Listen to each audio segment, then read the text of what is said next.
को साफा पहनाएंगे, अपना समय खराब हो जाता है, वक्ताओं के लिए टाइम नहीं बचता।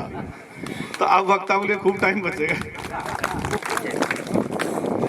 इसको ऐसे मैं हूँ आईजी मानवाधिकार पुलिस हेडक्वार्टर जयपुर, मेरी पोस्टिंग है।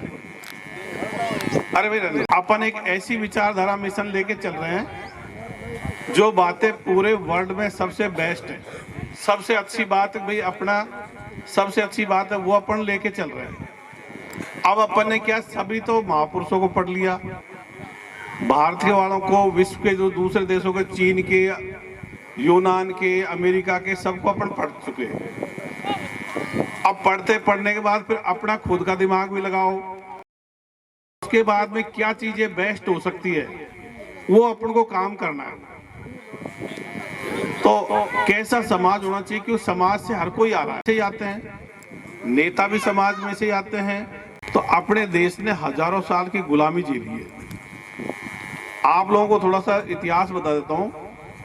अपना देश में 1192 में मोहम्मद गोरी आया था, उसके बाद अंग्रेज, और अपन कब आजाद हुए थे? 15 अगस्त 1900।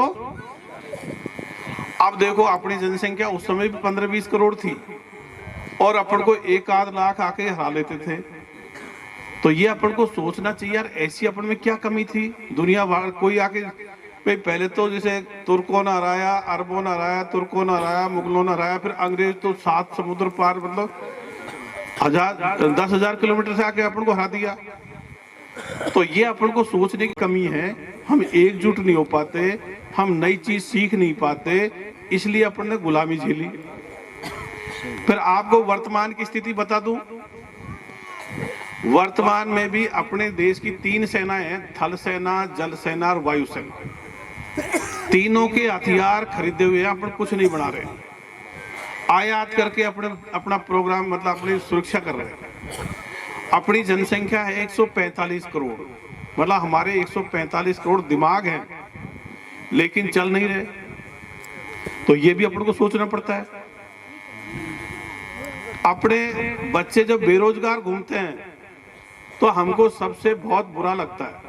किसी घर में युवा, मतलब लड़का 20-25 साल का हो गया हो और उसने पढ़ाई पूरी कर ली हो और उसके बाद में अगर वो बेरोजगार घूमता है तो उसके माँ बाप पे क्या गुजरती है? किसी के माँ बाप का अगर ख्याल करना है तो उसके बच्चे को या तो सरकारी नौकरी दे दो या ऐसी नौकरी दो जिसमें तनख्वाह अच्छी हो।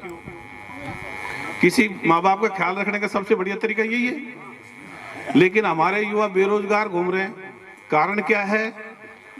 विज्ञान तकनीकी पर पिछड़ रहे हैं।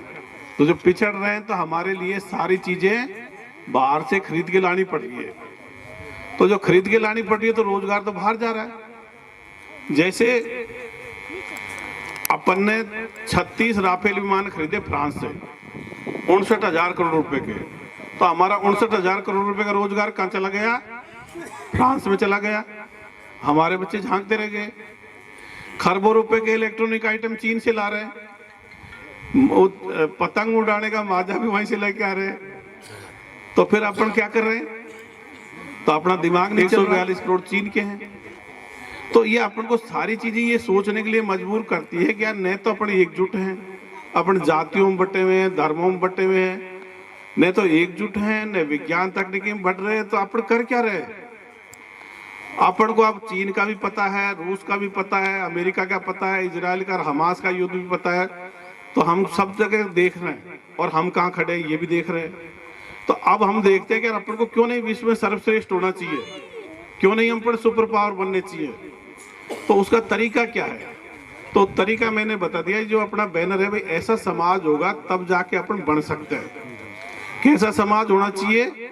अंधविश्वास मुक्त, वैज्ञानिक दृष्टिकोण युक्त, परंपरागत धर्म या मजहबहीन, जाति विहीन, नस्ल भेद मुक्त, साहसी, शिक्षित, स्वस्थ और उच्च नैतिक मूल्यों वाले मानवतावादी विश्व समाज का निर्माण करना अपना प्रमुख लक्ष्य होना चाहिए।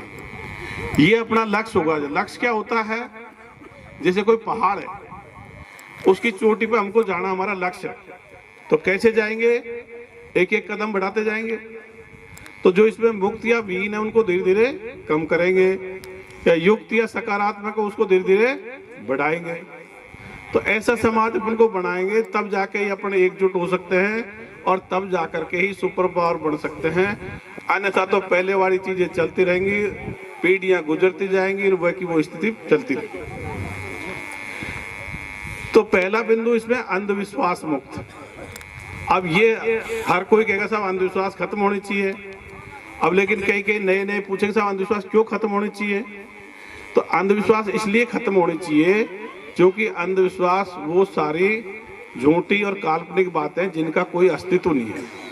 अब जिन चीजों का अस्तित्व नहीं है उसमें अपना क्यों पैसा खराब हो, उसमें क्यों संसाधन खराब हो, उसमें क्यों समय खराब हो? अपना समय संसाधन पैसा किसके लिए लगना चाहिए? जो वर्तमान जीवित है इनके लिए लगना चाहिए, गरीब कमजोर के लिए लगना चाहिए, विज्ञान तकनीकी विकास में लगना चाहिए, खेल कूदों में लगना चाहिए।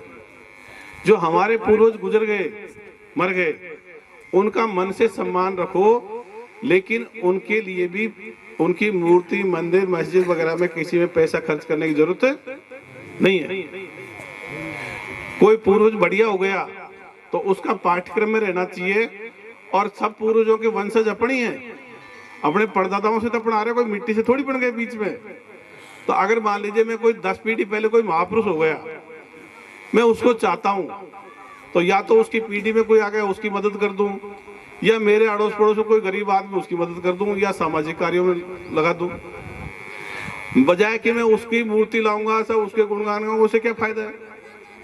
तो हम कहते हैं भाई जीवित लोगों के लिए करना है। दूसरी बात है, जितनी काल्पनिक बातें हैं, ईश्वर, अल्लाह, गॉड, वाहेगुरु, स्वर्ग नरक, देवी देवता, फरिश्ते, मोक्ष, न्याय दिवस, अवतार, पैगंबर, ये सारी काल्पनिक बातें हैं, इनका कोई अस्तित्व नहीं है। ये